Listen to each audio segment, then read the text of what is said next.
akan langsung mulai dengan calon presiden nomor urut 1. Kami persilakan kepada Bapak Anies Baswedan untuk maju ke atas panggung dan menyampaikan visi misinya. Kami persilakan Pak Anies untuk segera menuju ke panggung utama. Pak Anies, waktu Bapak adalah 4 menit dimulai dari sekarang. Assalamualaikum warahmatullahi wabarakatuh. Selamat malam dan salam sejahtera untuk semuanya. Bismillahirrahmanirrahim.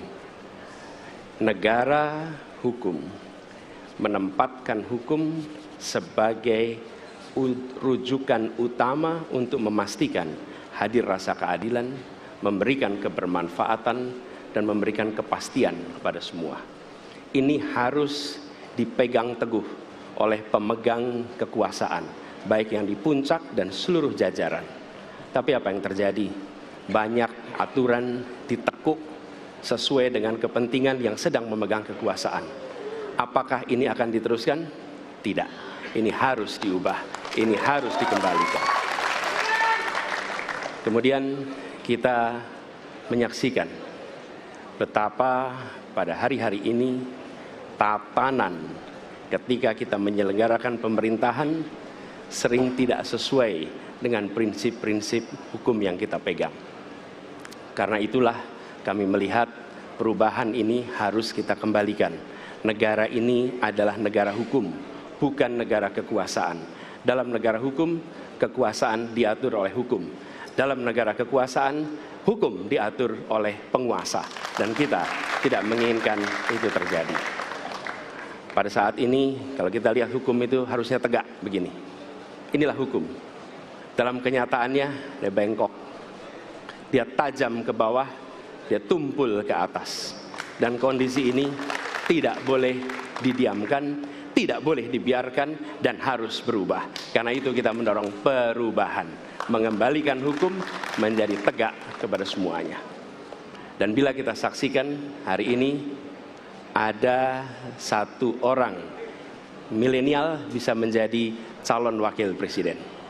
Tetapi ada ribuan milenial, generasi Z, yang peduli pada anak-anak bangsa, yang peduli pada mereka yang termarginalkan. Ketika mereka mengungkapkan pendapat, ketika mereka mengkritik pemerintah, justru mereka sering dihadapi dengan kekerasan, dihadapi dengan benturan, dan bahkan gas air mata. Apakah kondisi ini akan dibiarkan? Tidak, kita harus lakukan perubahan. Oleh karena itu, kami memperhatikan ini sebagai hal-hal yang mendasar. Yang tak kalah penting, ini kedua nih, yang tak kalah penting. Kita menyaksikan pada saat ini ada peristiwa seperti peristiwa Ibu Mega. Ibu Mega Suryani Dewi, seorang ibu rumah tangga yang mengalami kekerasan rumah tangga, lapor pada negara, tidak diperhatikan, dan dia meninggal korban kekerasan. Apakah akan dibiarkan? Tidak, ini harus diubah. Dan tidak kalah penting, hadir bersama saya di sini ayahnya Harun Ar-Rasyid. Harun Ar-Rasyid adalah anak yang meninggal, pendukung Pak Prabowo di Pilpres 2019 yang menuntut keadilan pada saat itu. Protes hasil pemilu. Apa yang terjadi? Dia tewas sampai dengan hari ini tidak ada kejelasan. Apakah ini akan dibiarkan? Tidak, ini harus diubah.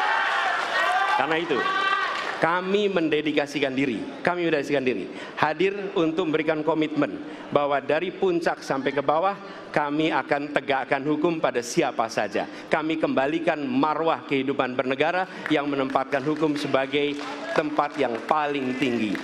Dan ketentuan itu berlaku kepada semua, termasuk ketika menyangkut urusan ASN, menyangkut urusan TNI dan Polri. Terima kasih. Assalamualaikum warahmatullahi wabarakatuh. Terima kasih, Bapak Anies. Kami persilakan kembali ke tempat.